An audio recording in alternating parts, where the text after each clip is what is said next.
boxes? Can you find your chat boxes? Yes. Lovely. Hello. Hello, hello, hello. Yes. Nice. So you can hear me clearly. You can hear me.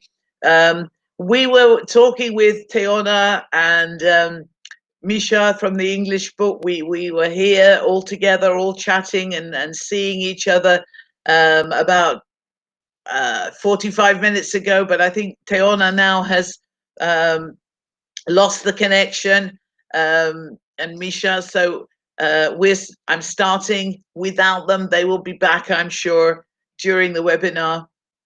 Hello, hello, hello. Lovely to see you all again. All right. So we're starting a bit late as usual, but that's okay. As long as you're all here, I can see we have about 850 plus people registered today, but we've only have about 254 in the room at the moment. So hello Gori. Yes, I remember that. I've got some nice photographs from Gori. Yes, some people say it was difficult to connect. That's life. I've disconnected once today as well, even though I do have a good internet connection, but I've already. Hello Tbilisi, hello Batumi, hello Gori. Lovely to see you all. Kutaisi, yes. Yes, hello Kutaisi, hello. And Zugdidi, yes, these are all familiar names. Ah, makes me very, very, very nostalgic to see these names. Lotkini, hello. Telavi, Poti, Mestia. Wow, a lot of places. Some places I haven't been to. Kobuleti, okay. Gurjani, such a lot of places. A lot of places.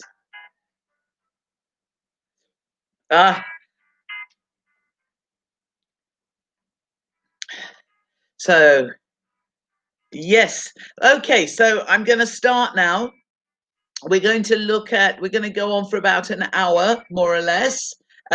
We started a bit later, so we'll be finishing a bit later. We'll go on for about an hour, but I'm sure that's okay with most of you.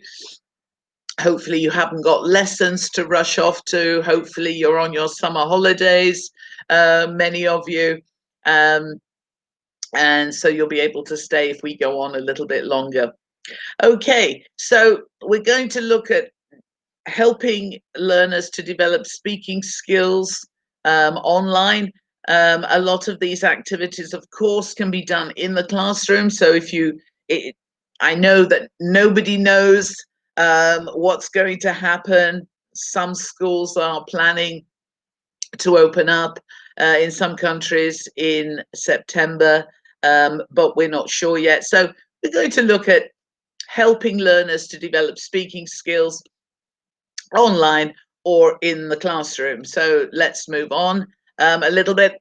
I hope that, like me, many of you have been upskilling since we started teaching online. I think in March, sometime, the middle of March, the end of March.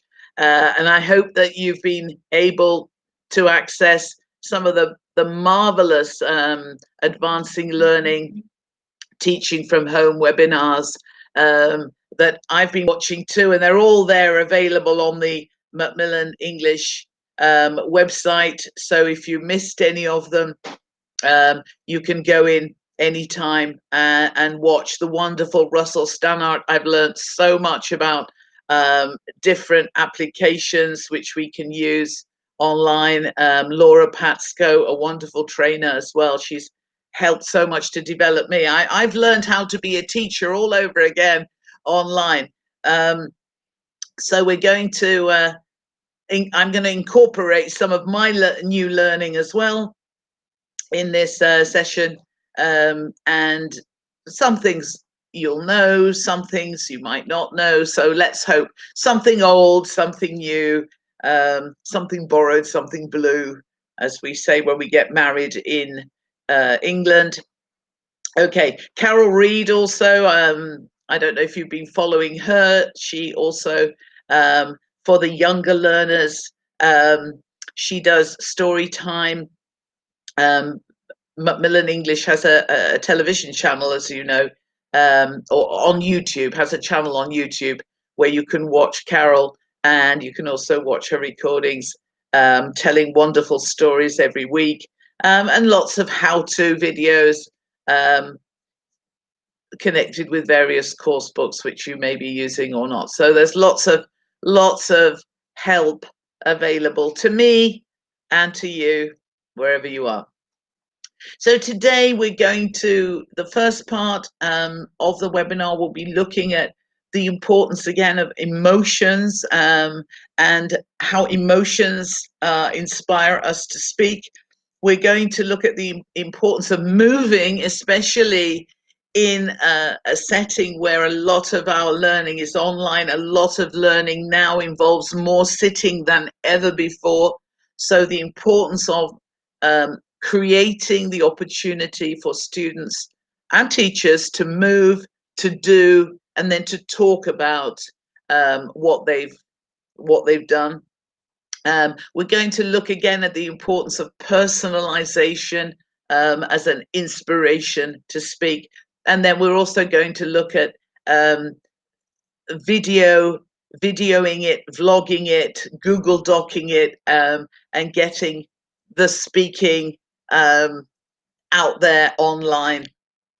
And then in the second half of this webinar, we're going to look at involving our learners in experiments and projects and out of class tasks where they're not glued again to the screen, where they can go out, they can do a lot of tasks outside, and then perhaps twin up with other schools around the world and share what they've done, making them feel a part of the world, a global citizen, and making them feel that what they're doing is making a difference.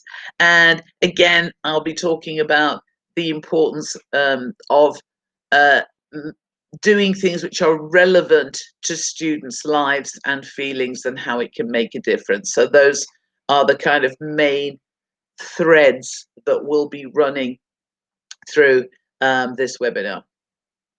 So this is something which I may have shared with you in the past. We say, or Adrian Underhill reminds us about the 3 types of teacher. Now, this is not, it doesn't depend on whether you work in a kindergarten or a primary school or a secondary school or a university. We're talking here about the 3 types, kinds, styles, roles of teachers. So just to remind you, the lecturer type is the teacher that just comes into the class, shares the topic and goes home. That's the lecturer. But we've got the teacher who, as well as sharing the topic with the learners, also has a range of methods and procedures. So group work and pair work and this activity and that activity. So not just lecturing and transferring knowledge, but getting learners doing things. And then we have the third type of teacher who is referred to by Adrian Underhill as the facilitator. So this is the teacher who does know their topic, but who also has a lot of activities and techniques and methods and procedures that they know when to use, where and how and with whom.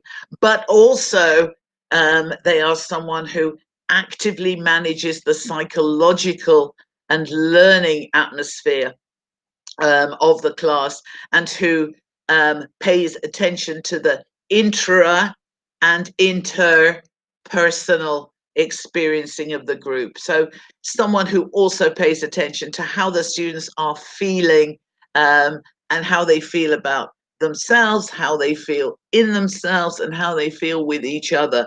So the facilitator really seems like our goal. Everyone, all of us, hopefully can take that extra step from being a lecturer to a teacher, and from being a teacher to ideally a facilitator, someone who thinks about everything, not only what they're teaching, but how they're teaching it, and also how the students are feeling. So let's move on to the next slide and see why this is important. It is important to think about the students' feelings and psychology, because again, we know that all information that enters the brain, whether it's through the eyes or the ears or the body, or however it enters, always travels through the limbic system first. And this is where we feel. So it's always filtered by the limbic system. Now, if the limbic system is not happy, the information is not going to move further on to the front of the brain, which is where we think rationally. Only if someone is feeling comfortable and relaxed and happy will the information travel further to the front of the brain, the frontal cortex, and also a lot of dopamine will be released in the limbic system. Dopamine, as you know, makes us feel good. It makes us feel motivated. It makes us feel, hey, ready for anything. And dopamine also helps us to remember, and it helps us to remember in our long-term memory. So the facilitator, teacher, thinks about, okay, how are my students feeling? Before I get them thinking and working on the grammar and the vocabulary and the skills and this and that, let me think about how I'm going to also stimulate dopamine so that they're ready for learning and ready for remembering. So one way we can start right at the very beginning of a lesson is to, right from taking the register, whether we're online or whether we're in class, we can take the register, and instead of asking students to answer when their name is called by saying here or present, we can ask them to reply by saying how they're feeling. So if I call out your names and say Teona or George or Shorena, you can answer with if you're a very young learner, maybe if you're also learning about the weather, you can say I'm feeling cloudy, or I'm feeling sunny, or I'm feeling rainy. And when the students have learned more adjectives to describe feelings, then they can reply with things which these icons here are showing us. They can say I'm feeling shocked or hungry or frustrated or confused or whatever. And right from the very beginning of the lesson, you have an idea about how the majority of the group is feeling, and whether you can proceed with the lesson or whether you need to do something, perhaps to maybe you need to talk about why they're all feeling tired or worried. Or maybe if it's just one or two students, then you can think, okay, I'm going to do something about that later.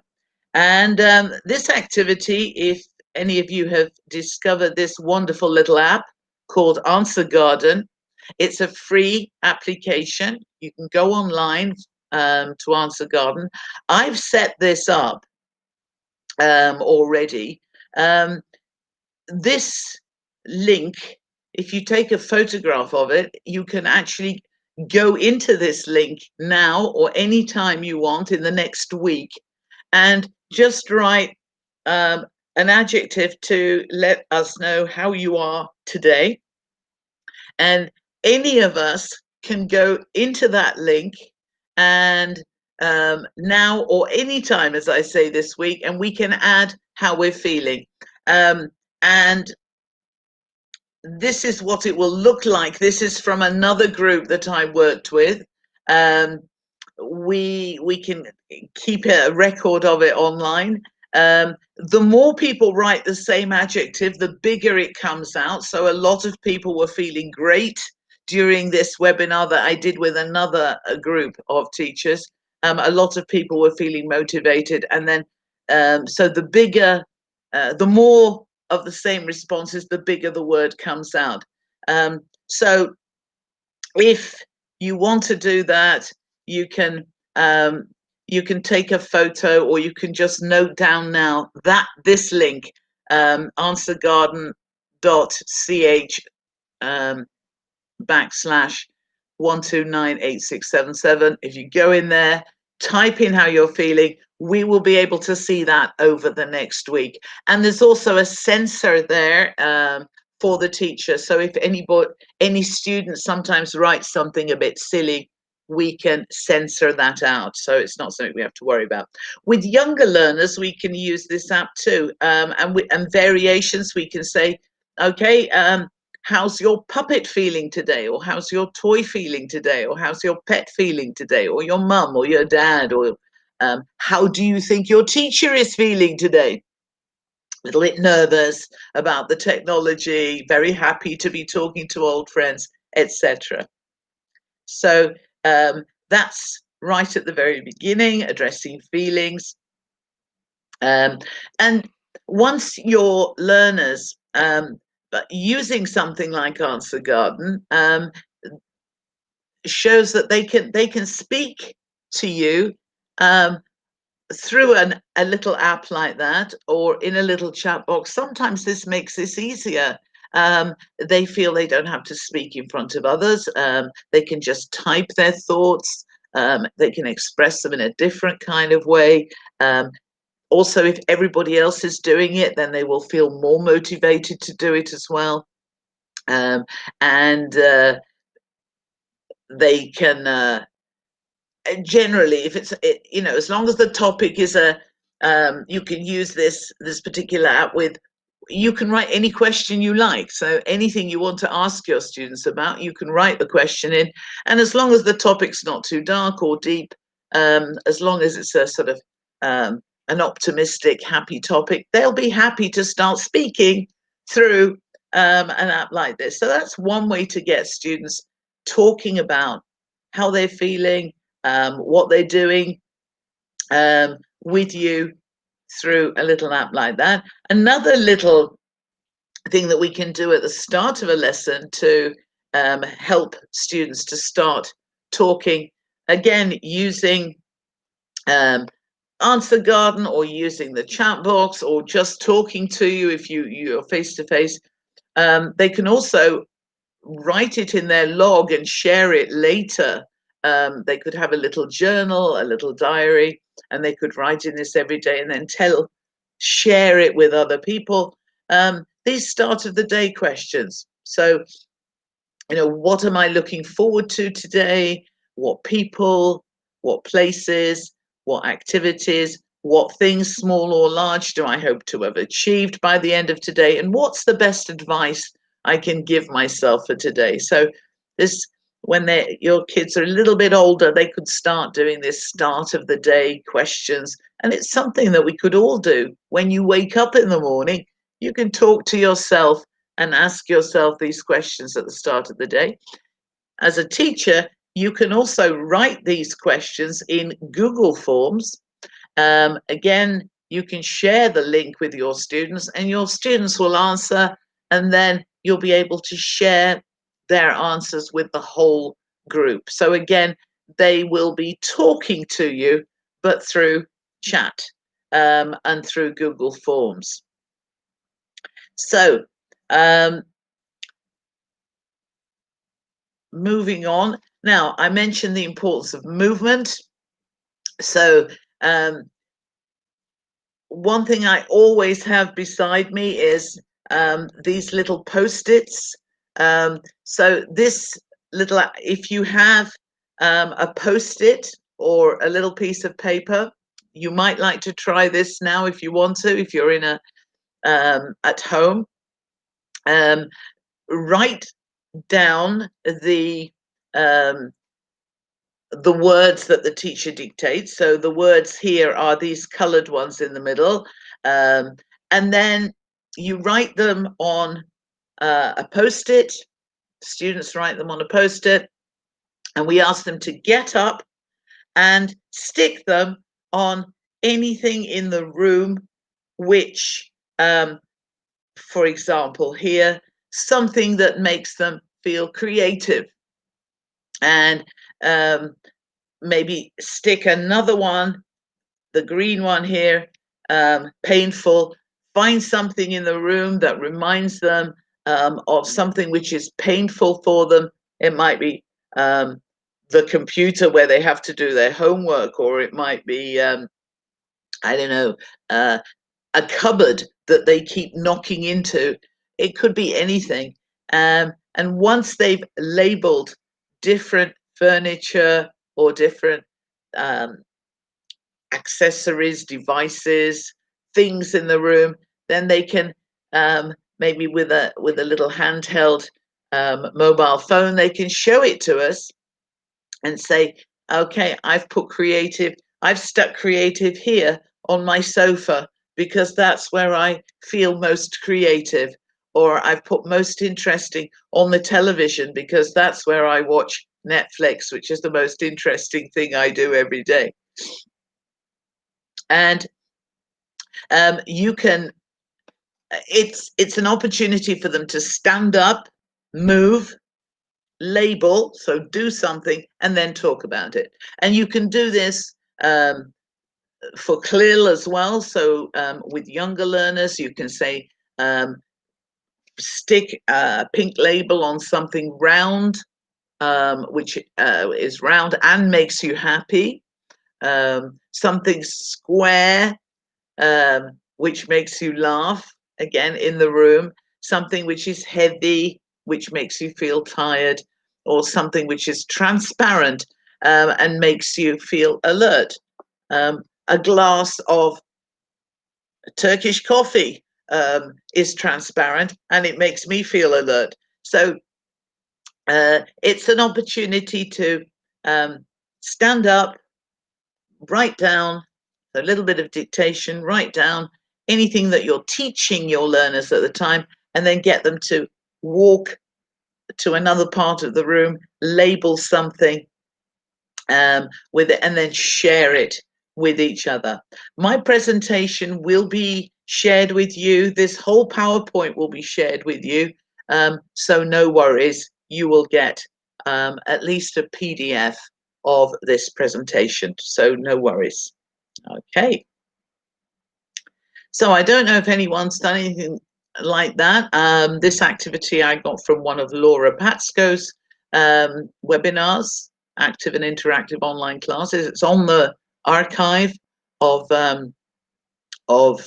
teacher training videos. Another, again, basically look for every opportunity you can.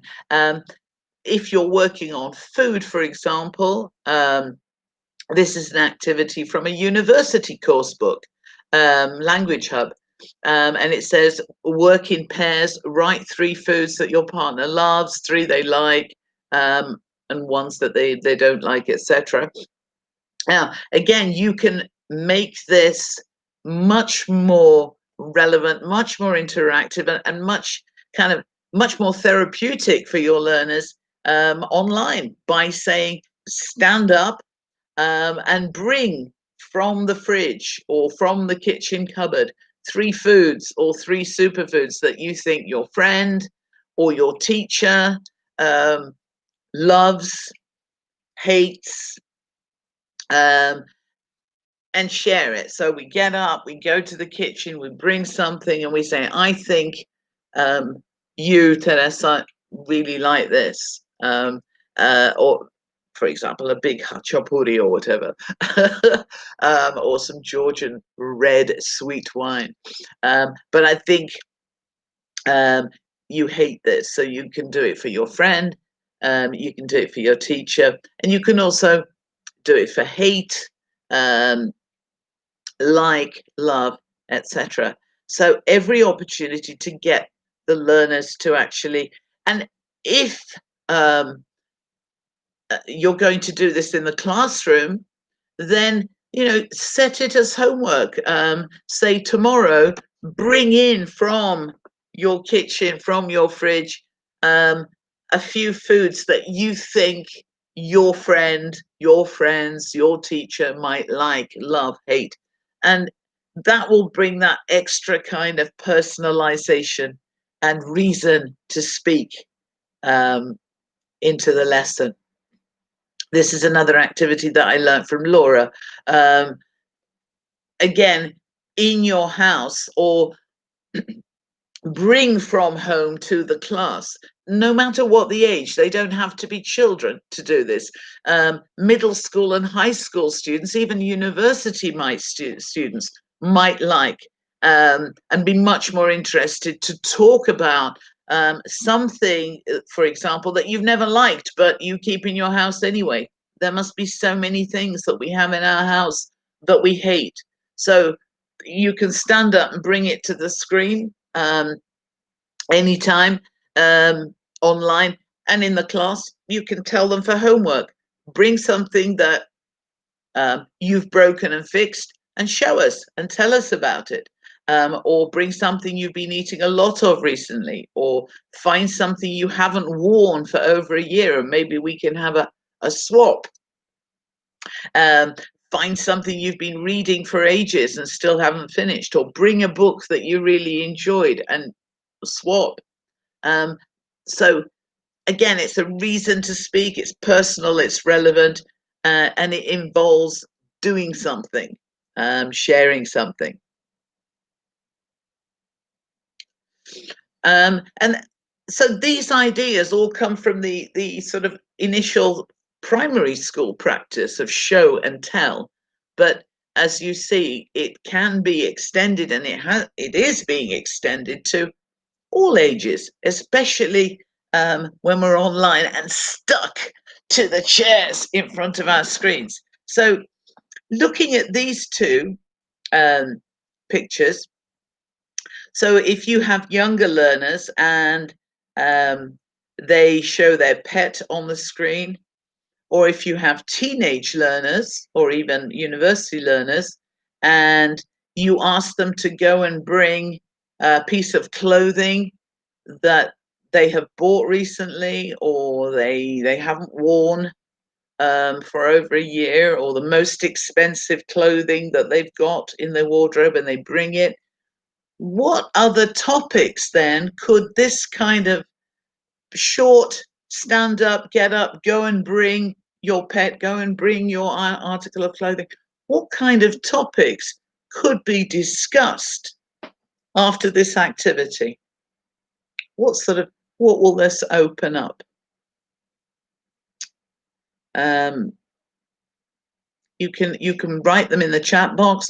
What sort of topic, for example, if we talk about pets, what sort of topics can we then go on to discuss after one of our students has shown their pet?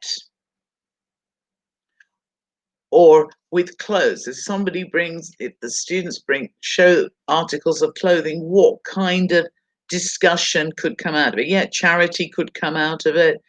Memories related, yes, to that clothing. Yes, a favorite toy would be lovely. That's right. Fashion could be discussed. Yes. Social problems, colors. Yes, absolutely. Shopping. That's right. What pet do you have? How do you look after it? How do you care for it? Lovely. Trends for clothes, trends for pets as well. Have you seen all these people on YouTube with birds and cockatoos, exotic birds, trends in animals as well?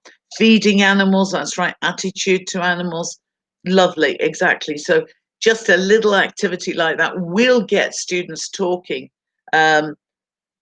much more once they've brought something of their own as well, and they've got it there with them. Smoking could come up, I suppose, with clothes. If your clothes smell of smoke, you could be discussing how the smoking affects your clothes. Certainly. Yeah. So there's a list of things that, yes, sustainability is there on my list too. Well done. Sweatshops. Yes. Excellent. Well done. Yeah, volunteering, perhaps charity shops, charity, somebody mentioned that as well. So the clothes can set up a whole load of discussions, as you can see in this list, and with pets, a lot of things: advantages, disadvantages, who does what for the pet. Is it always the mother? And also, what can you give a pet? What can a pet give you? Is it better to buy or adopt? How do you prevent cruelty? What do humans do that is dangerous for animals? And so on and so forth. Over here, on the next slide, I discovered a lovely little activity, which is available. It's a free activity. Again, your kids can go online and do this, or you can do it with them in class. If you can connect to, it's the Royal Society for the Prevention of Cruelty to Animals, the RSPCA.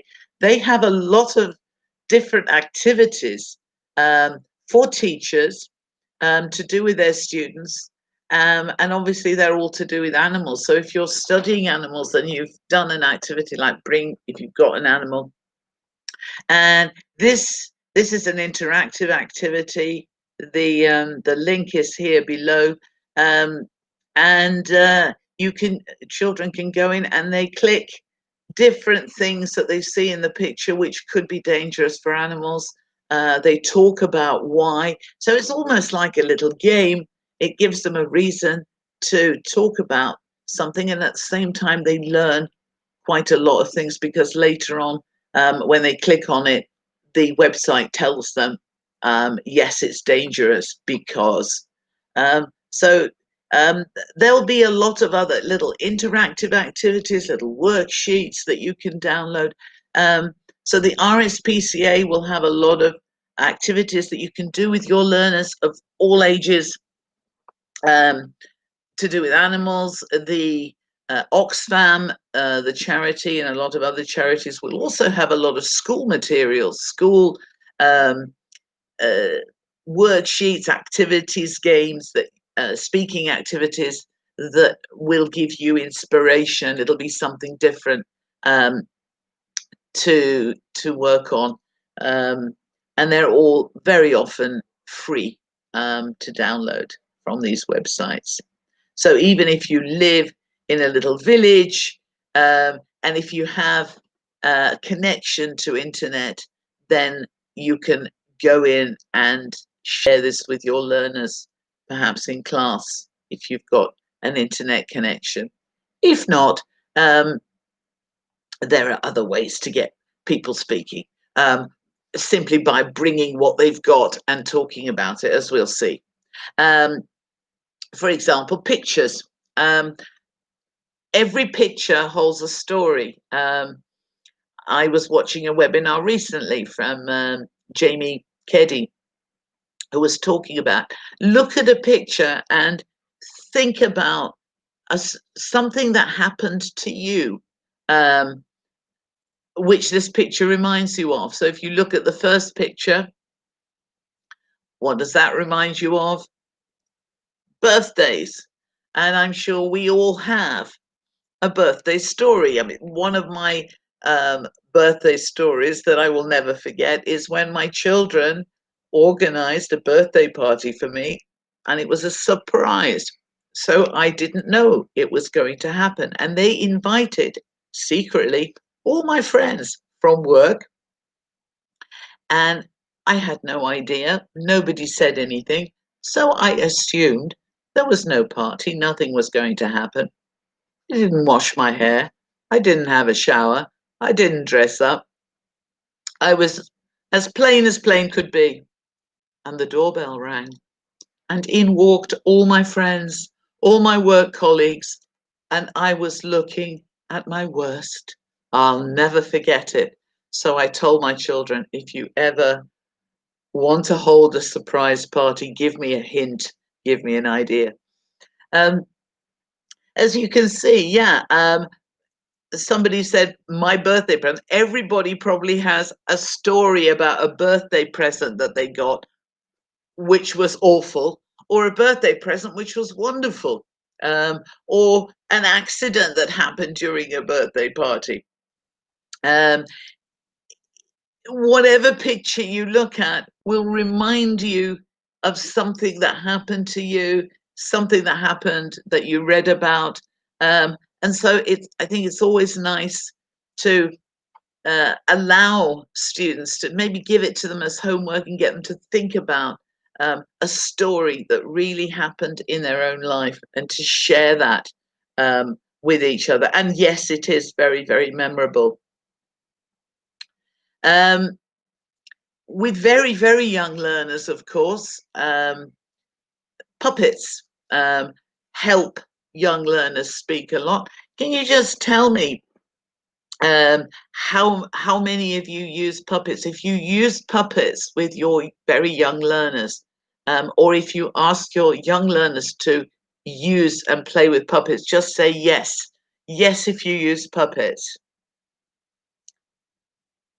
Okay, we've got some yeses. Okay. It's okay to say no. That gives me an idea too. You can say no, not yet. Not yet is a good one. Okay. Bodkins, yes, I remember the old Bodkins. Yeah. First grade, second grade, kindergarten. It is a helpful resource. It definitely lets kids, it gives them the courage to speak because it's the puppet speaking, not them. So let the puppet speak for them. We can also ask them, not what's your name, where do you live, what do you like, what don't you like. We can say, tell us about your puppet, what's his name, where does he live, what does he like. So they're talking about their puppet, not them. It makes them a bit more courageous. We can use puppets in many different places in the lesson, and very often a homemade puppet. Bodkins are okay, but after a while, students also want to have a little bit of variety. So you can they can create their own little puppets. We'll have a look at that in a minute. We've got a sock puppet here, just made with a sock. 2 eyes and a nose. Mum and dad, or a big sister can help with that. And they can repeat what the puppet says. They can correct the puppet. They can guess what the puppet is thinking about. They can guess what's in the puppet's bag. They can do a little red carpet. What's the puppet wearing today? They can answer what's the puppet going to do after the webinar. They can chant and sing and move with the puppets to songs. They can play Where's the Puppet? There's a little homemade edible puppet here made from a cookie and sweeties on a little stick. So you could eat your puppet, I suppose, at the end of the lesson. You could do 2 true and 1 false about the puppet. Lots of things that young children love doing. All of these ideas come from Carol Reed's book, 500 Activities for the Primary Classroom. Lots and lots of possibilities. Try it is what I would say. This is Where's the Puppet? So again, online, it's possible. Just cover the puppet up with a piece of material, or hide it somewhere in the room, and walk around and see if kids can guess where the puppet is hiding. That also is an idea that Joanne Ramsden shared on one of her webinars online. They're very easy to make. I've shared this with some of you before in the past. You could make them with wooden spoons, with sponges, with paper bags, socks, even with your fingers. You can have great fun. Look at this couple, aren't they sweet? Aren't they lovely? or little finger puppets. And the idea here is we don't have to have a great big wonderful sort of ventriloquist show from you. Just getting children, with the help of their mums and their dads, to make different puppets for different lessons, and they have something to talk about, something to move, will inspire them to speak more than normal. Again, here we have leaves, stones, sometimes fruit and vegetable puppet here. We've got a banana puppet down there. Again, you can eat it when you finish the lesson. All kinds of biscuit puppets. They can be fun, very fun for kids. And parents can also be involved in helping kids to create little puppet theatres. So with their little puppet, whatever it is, their biscuit puppet or their vegetable puppet or their sock puppet, just using a little box, bigger or smaller, they can act out little dialogues, act out little scenarios. They can say, hello, hello, how are you? They can some of the dialogues that they've learned in class, and they can have a little puppet show for their family. And what will be even more interesting is if you can video it, if the parents can video it and then send it to the teacher. So again, we have here a little bit more elaborate puppet theatres with plastic tablecloths and a little square cut out, shower curtains with a little, if you've got an old pair of shower curtains at home, you can cut a little square out and make a little theatre for your child. You can say to parents, for your child to perform what they learn in the class at home, and they will happily perform. Even a little cardboard box with some curtains just on the kitchen table can give your kids great inspiration, little young learners, to act out things. And as I said, if the parents video the child and send it to the teacher on WhatsApp, the teacher can then put these videos up on Google Sites, and they can keep them, they can share them with the whole class, they can use them to assess the learner's progress over the year, they can show them to parents, they can share them with all parents, either on the school website. But there will be a permanent record here of the children speaking, chanting, talking, using their puppets, using their little homemade theatres.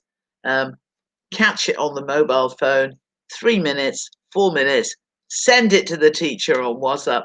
Teacher can put it up on Google Sites, so it's stored in the cloud, and can be a wonderful, as I say, both memory as well as a way of assessing learners at the end of the year, or for parent-teacher conferences, because the parent may not remember what they videoed 6 months ago, but the teacher will have it on record, and they can use that to talk about the progress that their child has made in speaking.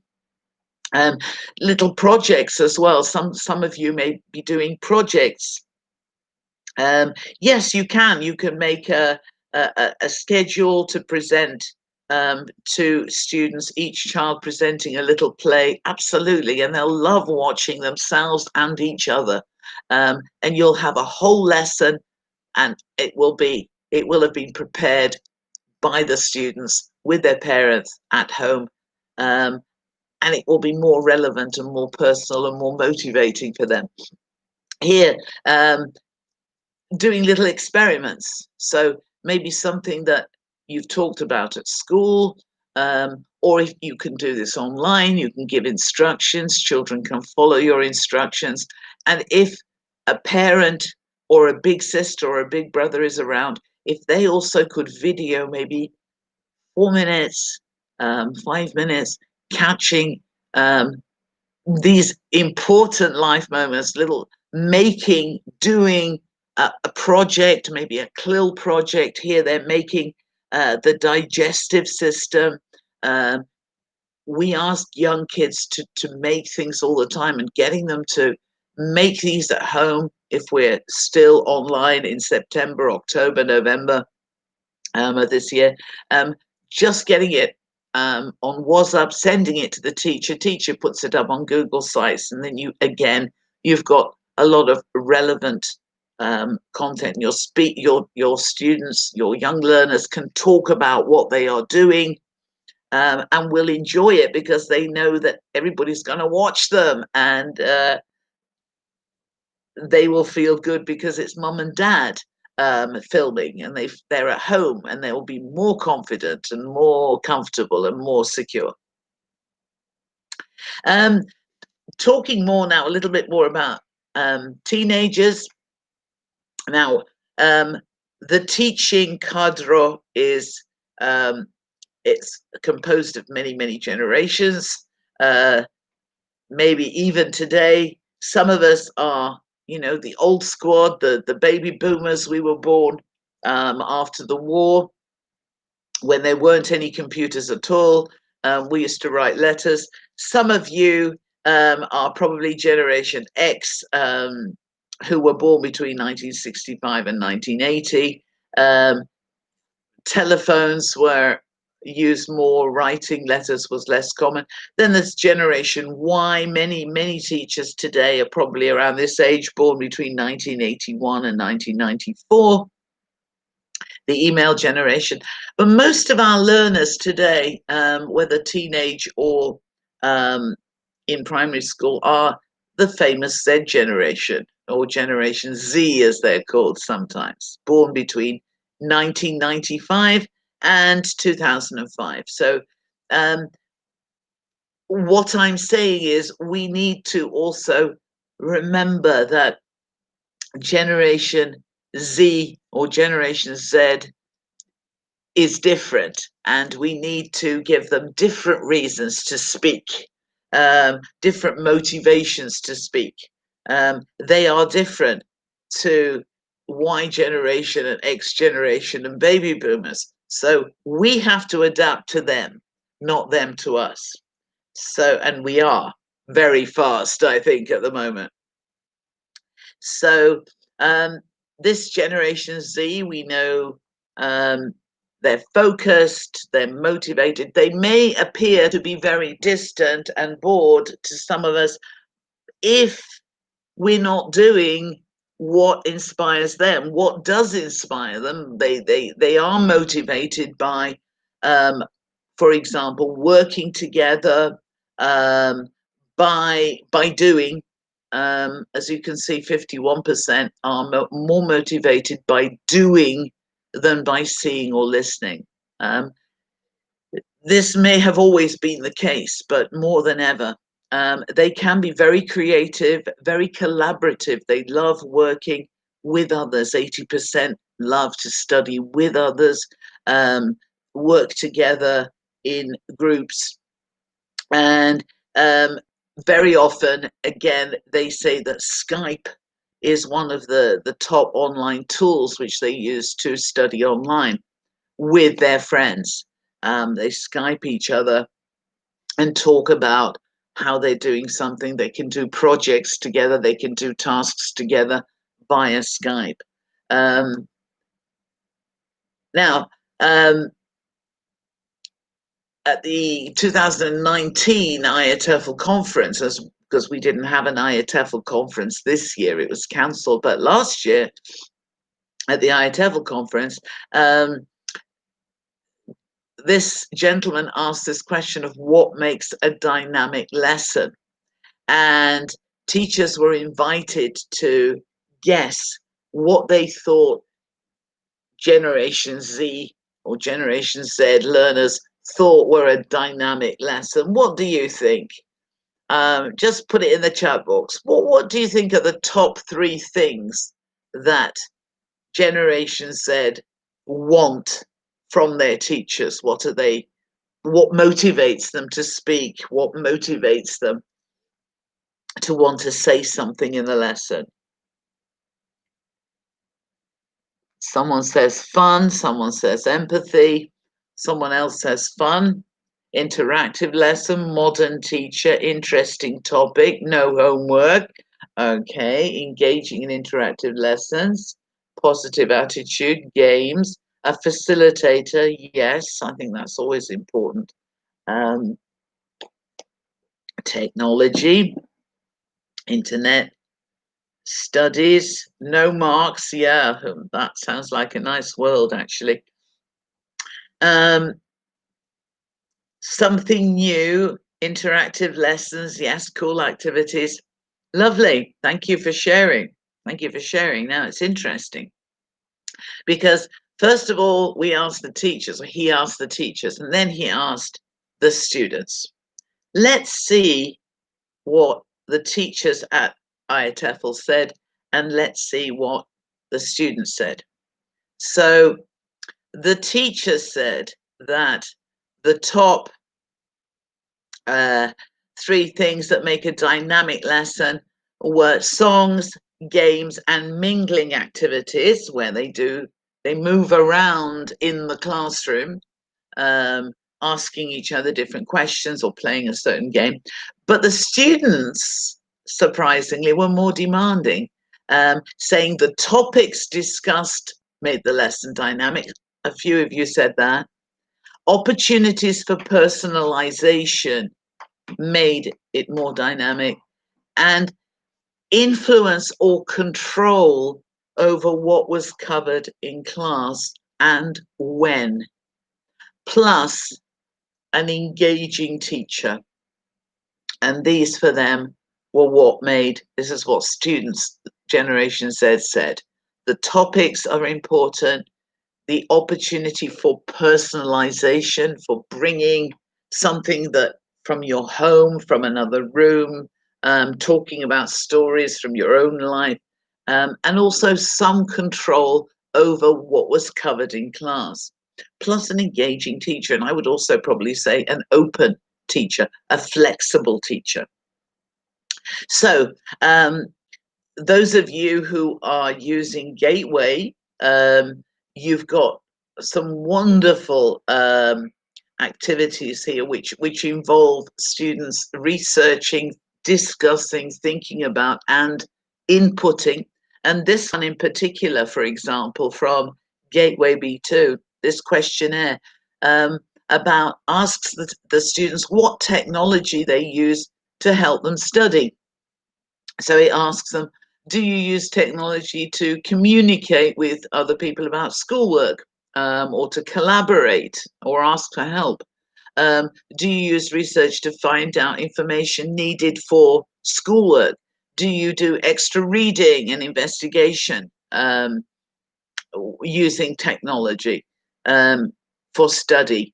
These are all questions about what technology, and if they use technology to help them with their homework, about writing essays, assignments, projects, taking notes, revising for tests.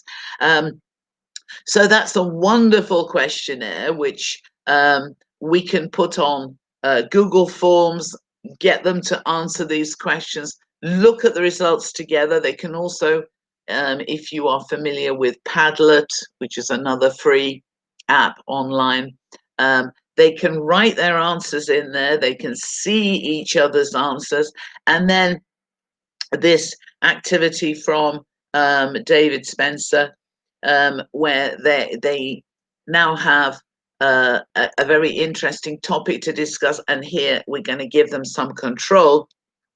They have to find out what topics, what areas, what tasks you are going to do in the English classroom in the next 2 or 3 weeks, and then they're invited to write a plan with suggestions for using technology to help with these tasks, and then try some of the suggestions and evaluate how successful each experience was and why.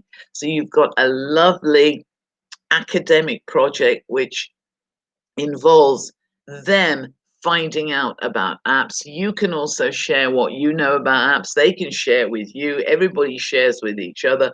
which apps are good for reading, which apps are good for revising. There are some great time management tools which help learners manage their time, all kinds of technology. And then we share with them the lesson plans for the next 2 weeks, and they plan the technology and they try it out, and then they evaluate it. So that's also a very, very nice activity that you could do to share how you teach with the learners, and gives them some control and a reason to speak, because they have something to teach everyone else. We also have other activities which the British Council has on their website, activities to do with the current situation. Again, these are free activities. If you want to focus on the pandemic, we've got activities from the National Health Service, again, free downloadable resources for you to do in class. This is from a website called ebug.eu, but it's on the British Council website. There are lots of links on the British Council website to activities like this. And you can do a very simple activity here, getting students to guess the words, the imperatives. So if you're studying imperatives, instead of open the door, sit down, stand up, we can find the words that the National Health Service in the United Kingdom used to warn people about the coronavirus, which is still with us. So, you know, still wise words. Does anyone know what C, B, and K stand for? What words does the National Health Service use? What 3 pieces of advice does it give us? Cut it, but, and cut it. What are those? What's C? Beat it could be for B. Click it could be. All suggestions should be welcome. Control it, definitely. Kill it for K. Cure it is a possibility. The actual poster, which you can then share with your learners, definitely gets them coming out with all kinds of vocabulary. They'll be shouting out or writing in the chat box their suggestions. And that's the original poster that the National Health has posted everywhere, all over the UK. Catch it in a tissue or in your arm, bin it and kill it. So the mask also is another way of catching it, and then binning it, putting it in the bin and killing it. So still useful advice. And those activities, along with it, there are a lot of other activities on that British Council website that we can adapt. This is one about washing hands, and it shows how students can be involved at home, again, with Vaseline and glitter, and some of the students can then wash their hands with just water. Other students can wash their hands with soap. Other students cannot wash their hands at all. Then they can shake hands with other members of their family and see what the result is. Does the glitter transfer, and how much? So it's showing them how germs transfer.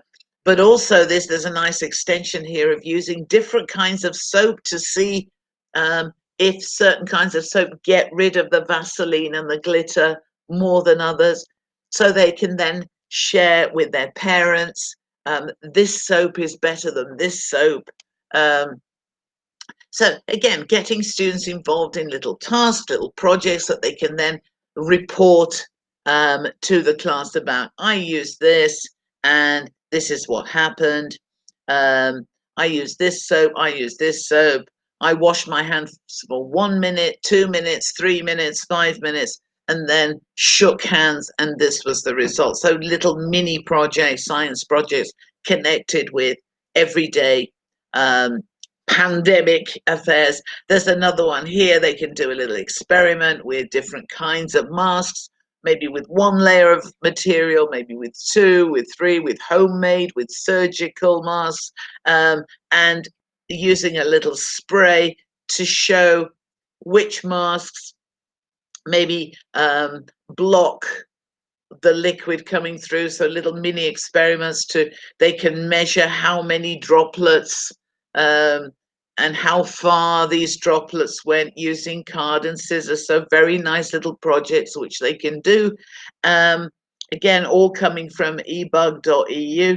And any kind of activities, as I say, can be found on the British Council website, RSPCA, Oxfam, lots and lots of different places. Or you can even create them yourselves and get kids doing and then sharing, writing about, calculating how far food has traveled. This is an idea from, again, Gateway and Dave Spencer, and using a little app like foodmiles.com. Maybe getting people, even if you live in a little village, maybe you can get a farmer or someone in your little area to talk about maybe the problems of producing food, clothes, whatever is the topic of the day. And then you can have students listening to these talks, reporting them, sharing them, finding out about food in their school. Where does it come from? Is it fair trade certified? They can write letters to their local supermarket to ask about, why things that are sold are not nationally grown, why they're imported. Obviously, it's a sustainability problem. So getting students involved in real world activities. And then, as I mentioned earlier, you've got something like Etwinning, which is, again, can be accessed via the British Council or directly online. And your school could twin up with a partner school in another country in the world, and students can share the results of what they've been doing in class or at home, whether it's the mask or the soap or the making, crafting activity. They will have a good reason to speak English to each other, because that will be the lingua franca between them, and that will give them, again, real motivation. They'll feel that they have a reason to speak about something they've done, something they've learned, and made a real change in the world. So that if you've never heard of Etwinning before, look it up and see if it's possible in Georgia to do something from Georgia and twin up. Somebody says, I love Etwinning. So have you tried it, or do you just like the idea? Yeah, if some of you may already be involved, your schools may already be twinned up with a partner. And somebody says very, very productive. So hopefully, yeah, you are involved. Great. That's fantastic. Great. It's great to see that some of you are already partnered up with schools through Etwinning. Absolutely amazing. That's really good. And I'm sure that your learners are loving it and benefiting a lot. Okay, so yeah, all over the world, your kids will be talking to them. And then just finally, if you want to get your kids speaking, another thing is to be open, to build the relationship, which I'm sure a lot of you do. And just something you could do for 5 minutes a week is a little focus group. You could do this just with a select group of students, or you can do it with your whole class, or just representatives of the class. And you can ask them things like, What can I do to be a better teacher for you? How can I help you to be successful? 2 things I say and do that you think I should continue doing, and 2 things I say or do that you wish I would do less of, um, and 2 things you could do better for me. And if you do that a few times, either face to face or online, or through, again, a little free app called Padlet, different groups of students could share and then write up on Padlet the answers to these questions. This will be a lot of feedback for you. It's also a reason for them to talk to you directly, to tell you what they want and what they don't want. And yeah, and this could be from you to them too, things that you students could do better for me too. So this kind of dialogue, bring in photos, share photos of you at their age, show that you were there too, share stories of yourself when you were a student, and think about making them feel welcome and active and motivated in every lesson. And help them. Obviously, we live in difficult times, but create hope. Create hope by giving them these connections through Etwinning, feeling that they can make a difference, showing that what they're doing through English is relevant to their lives and other people's lives. It will give them the right level of challenge,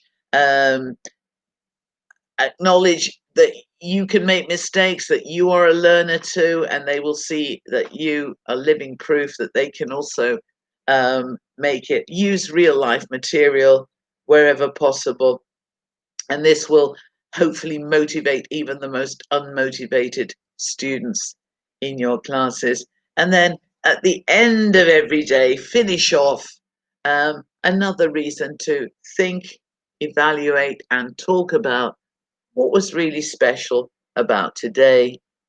And this is something that you can ask yourselves after this webinar, which is going to finish in a minute. What was really special for you? What was the most interesting thing that you saw, or that you heard, or that you felt, or that you touched, or smelled, or tasted today? Think about, what did I give today? This is for you to think about. What did you give? What did I give? What did I learn? And what has today helped me for tomorrow? So you can do this when you go to bed, and you can ask your students to do it at the end of a lesson, or at the end of a semester, or at the end of a week or a month. And it will again give them a reason to talk about something which is important and relevant and personal, and will make a difference. Just sharing with you a lovely link I found, the resilience calendar. There's a page for every month. You can download this free. It's actionforhappiness.org, so another non-governmental organization, free of charge. This is for July. So for today, the 15th, it says go for a walk, etc., etc.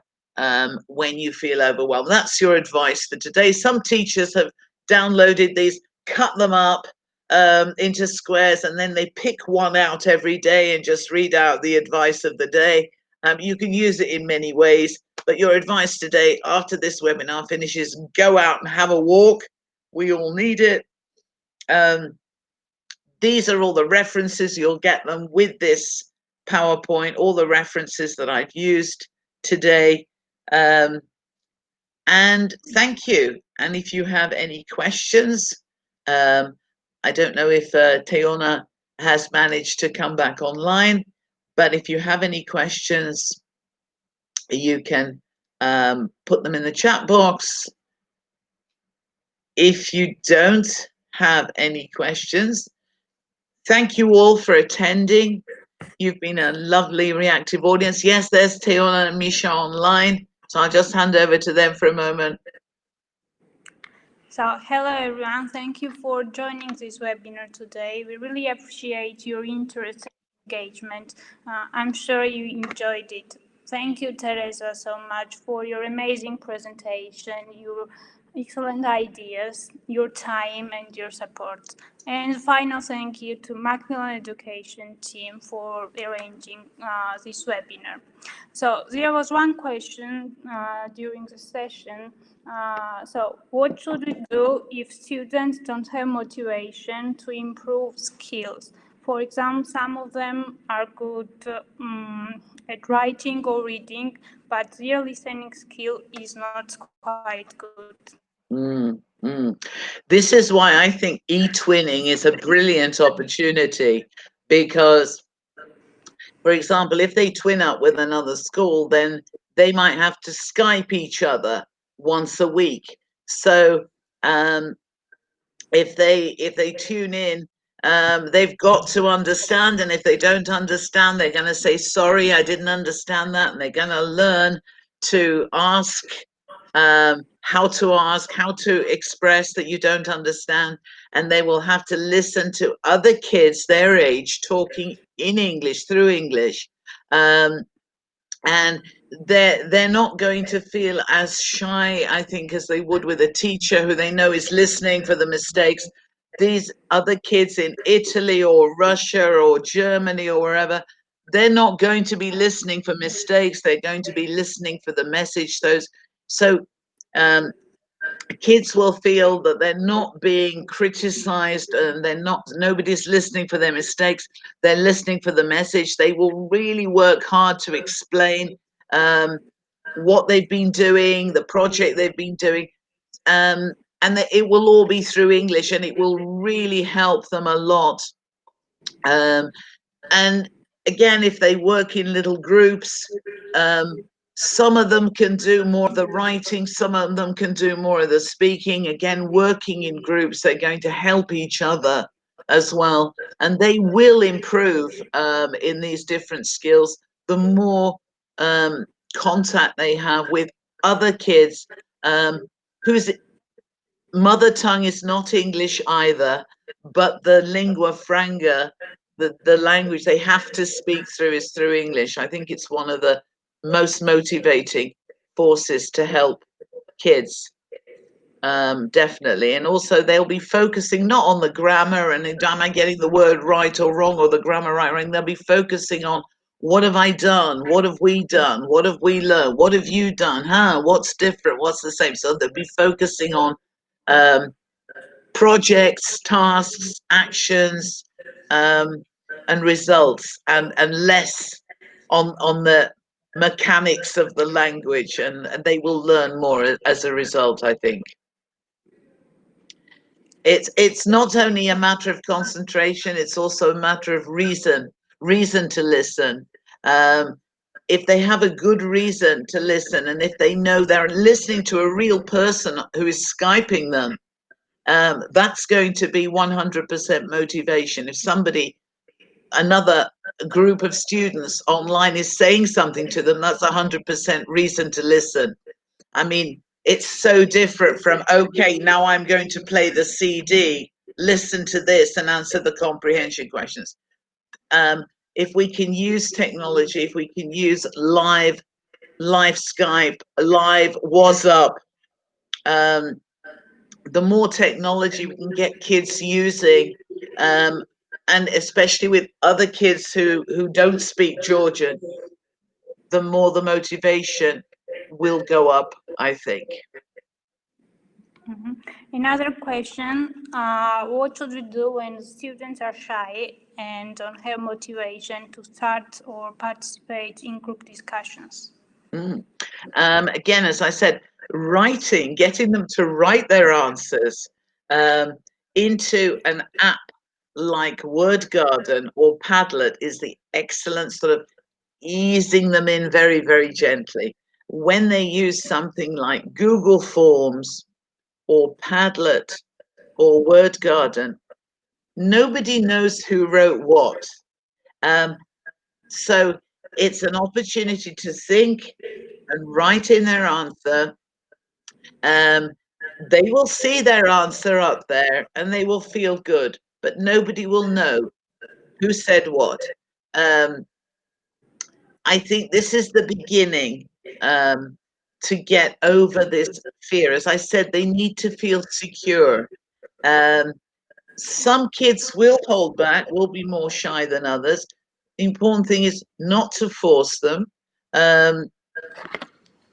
If they bring something from home and show it, but they're still too shy to talk about it, again, we can ask little questions and they can say yes or no. Some students will talk, you know, at great length about their favorite piece of clothing. Others will just show it and they won't be ready to talk a lot. But if we allow every student to work at their own level and they feel safe, they feel secure, they're not forced into speaking, I think they will gradually start to speak a little bit more, especially if they want to share something that is important to them, a pet, a piece of clothing, a favorite book, something they've created at home, their favorite food, and so on. Sometimes just showing is the beginning of communication. And if we don't force them, they will join in more and more and more, I think, as time goes on. Shyness can be overcome. Yeah, shyness can be overcome when they feel comfortable and when they're ready. Yeah. Thank you so much again, Teresa. This has been a pleasure. We Thank would you so love to much. have you in Georgia in no time, but first we have to wait for the pandemic to go away. So let's Yes. see. Let's Yeah. see. Let's hope. I see another question. How important is it for teachers to have an online lesson plan? Super important. Absolutely. It's always important to have a plan. And in that plan, like a bag, you've got to have lots of different activities. So you've got to have your main teaching activities, plus you've got to have something to start the lesson if they're feeling down, something to make them feel up if they're feeling up, something to make them go down. You've got to have lots of different kind of activities, not only methods and techniques, but also psychological kind of techniques to make them feel better. So yes, I think you've got to have lots of A plan and B plan and C plan and D plans always in your bag for your lesson. I've had a lovely day today, spending this hour and a half with you all. I've gone way over time again, but for those who are still with us, it's lovely to be with you again. And I do look forward to coming back again one day when and if Corona goes away. If not, I'm always here online to work with you and talk to you. Even this is lovely. I miss you all too. Thank you all so much for being here today. Lovely to Thank have you. worked with you. Sorry, Teresa, there was another question about slides and certificates. Of Yeah, course, you'll get certificates and the PDF version of the slides via emails. yeah. So, thank Thank you so you. much, Teresa. Thank Thank you. you. All Thank right. God bless. Take care. you. Bye bye, everyone. Bye bye, everyone. And bye bye to Macmillan Poland, who made this possible with the Thank technology. you. Thank you to Yeah. Maria, who Thank set you this very much, all up. Maria. Thank Thank you, you. Macmillan Poland. And thank you, English Book and Macmillan Education Everywhere. And all Georgian teachers. Take care. Yeah. God Thank you bless. very much, everyone. Love to all.